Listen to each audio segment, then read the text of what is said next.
Good afternoon, I'm Georgia Lupton with 2NURFM Hunter News. Despite April's superstorm occurring almost 4 months ago, Dungog residents are still feeling its effects, with over 60 households still yet to find permanent housing. Disputed insurance claims are causing major delays, meaning repair work cannot commence, leaving those affected in limbo. Dungog Community Centre Manager Sarah O'Brien says the community centre is doing all it can to assist those in need. So we are helping a lot of people negotiate with their insurance companies, develop a plan for rebuilding, and just working through the many decisions and the trauma that they go through in trying to rebuild their lives. The state government has announced $400,000 in funding to extend the Hunters clinical drug services to Taree and Tamworth. Discussions will be held to determine specific areas which will benefit most from the funding. The state government has also allocated $7 million to develop stimulant treatment services in other areas across the state. Newcastle Airport has seen a rise in the amount of passengers passing through its terminal.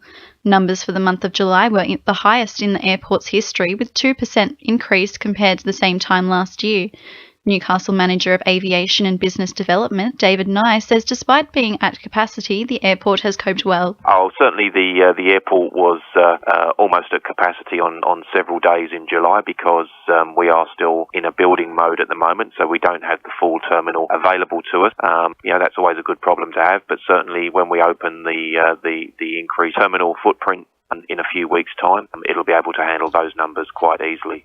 Stuart Ayres, the Minister for New South Wales for Trade, Tourism and Major Events, and Upper Hunter MP Michael Johnson have launched the 2015 Dungog Festival program this morning. The program, which begins in October, will include a long table dinner, workshops and live performances.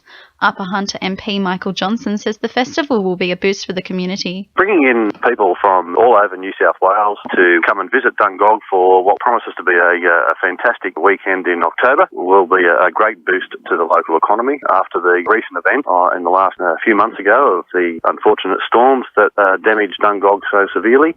Owners of wedding businesses in Port Stephens are meeting today to develop strategies to entice couples to wed in the area. With the Sydney and Melbourne markets dominating the industry, the Port Stephens businesses aim to prove they are just as capable of putting on sophisticated weddings.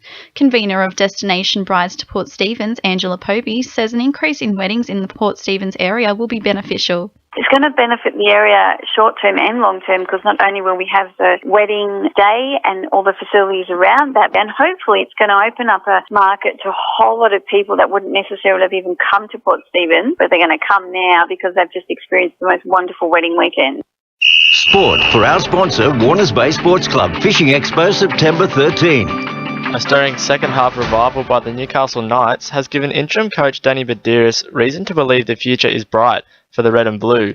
The Knights trailed the Sydney Roosters by more than 30 points early into the second half before a spirited 26-minute period saw the home side score 4 tries and come within touching distance.